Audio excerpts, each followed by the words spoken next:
Alhamdulillah, très bien. Alhamdulillah. Très bien. Et vous-même, on y va? On y attaque va, la presse. allez-y. Bonjour à vous, mesdames et messieurs. Merci de votre attention pour ce tour d'horizon de la presse de ce 2 décembre 2019. Et bien évidemment, sans surprise, c'est un procès qui tient le haut du pavé médiatique, un procès sans précédent, titre à ce propos le quotidien Le Soir d'Algérie. On y revient donc également à la une du quotidien. Allez, on commence avec Le Soir d'Algérie. Des unes, pas seulement celle du Soir d'Algérie, illustrée par des photos des deux ex-premiers ministres, en l'occurrence messieurs Ouihia et Sellel. L'expression à son tour titre l'épreuve de la justice et souligne Ouihia Sellel et une quarantaine d'autres accusés ce matin à la barre dans le dossier dit des usines de montage automobile. Le quotidien d'Oran, beaucoup plus sobre, note Ouihia Sellel et les autres, les procès débutent aujourd'hui, point. Reporter à sa une parle d'un procès inédit et des prévenus en chef, Sellel et Ouihia, les deux ex-premiers ministres devant le juge aujourd'hui, mais pas seulement. Le quotidien Reporter qui souligne que les principaux chefs d'accusation sont l'octroi d'indus avantages à autrui, l'abus de fonction, le conflit d'intérêts et la corruption lors de passation de marchés publics, également attendus au prétoire d'autres ex-membres des exécutifs gouvernementaux, en l'occurrence messieurs Youssef Yousfi et Mahjoub Bedda, qui étaient à la tête du département de l'industrie, faut-il le rappeler. Le quotidien An-Nahar y revient également et parle d'un procès historique pour ce dossier, donc dit des usines de montage automobile. Le quotidien Al-Khabar, dans son article dédié à ce procès, parle d'une curiosité aiguisée en attendant et qui a précédé ce procès. Le quotidien Al-Watan, lui, croit savoir que les avocats veulent le renvoi sous peine de boycott de l'audience, évidemment les avocats de la défense, au sujet de ce procès des ex-dirigeants politique et d'hommes d'affaires. Et l'article du quotidien d'Oran qui revient sur le début de ce procès aujourd'hui et souligne que c'est là une première dans les annales de la justice algérienne. Et autant dire que c'est l'année des inédits. Le quotidien Al-Moudjahid, lui, consacre sa une à une autre dominante de l'actualité, en l'occurrence la campagne électorale qui en est déjà à son 15e jour. Nous sommes le 2 décembre, 10 jours nous séparent de l'échéance du 12 décembre donc.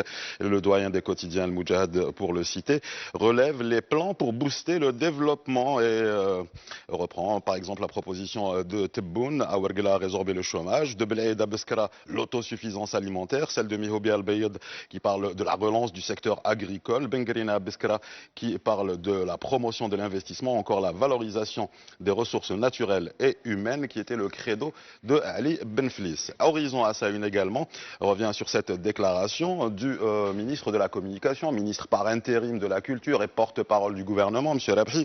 Le prochain rendez-vous électoral consacrera le choix du peuple, relève donc le quotidien Horizon. L'autre dominante, c'est cette grève des enseignants organisée en coordination, pas syndiqués, les enseignants du palier primaire. Des quotidiens y consacrent les faveurs de leur première page, tel Le Jour d'Algérie, qui observe les enseignants haussent le ton et annonce un trimestre blanc.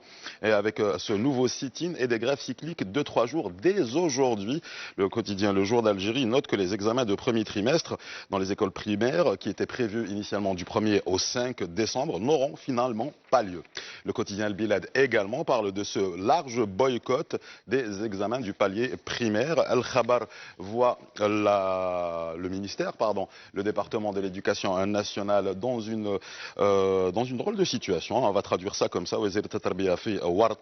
Le quotidien Al-Watan, lui également, note que tout de même l'action a été diversement suivie, mais les enseignants du primaire boycottent les compositions cette fois-ci. Et le quotidien Al-Shuruq al-Yawmi, dans ses pages intérieures, qui rapporte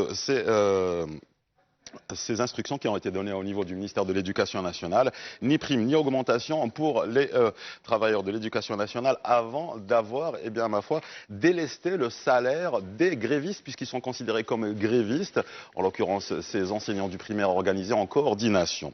Les enseignants haussent le temps et annoncent un trimestre blanc, note là encore Le Jour d'Algérie dans son article de renvoi, et qui rapporte que les enseignants mettent à exécution leurs menaces. Le boycott des examens peu suivi, peut-on lire dans les pages intérieures rédacteur du quotidien Reporter, qui est parti poser la question à l'association des parents d'élèves. Donc c'est selon l'association des parents d'élèves que le suivi aurait été pas aussi important que ça. Et pour le quotidien L'Expression, les enseignants s'entêtent. Voilà, c'était tout pour le tour des quotidiens nationaux de ce jour. Merci à vous, Nassima. Merci, bonjour À vous رضا. également. إذا مشاهدينا كانت هذه صحافة الصباح باللغة الفرنسية. برنامجنا متواصل. نمر الآن إلى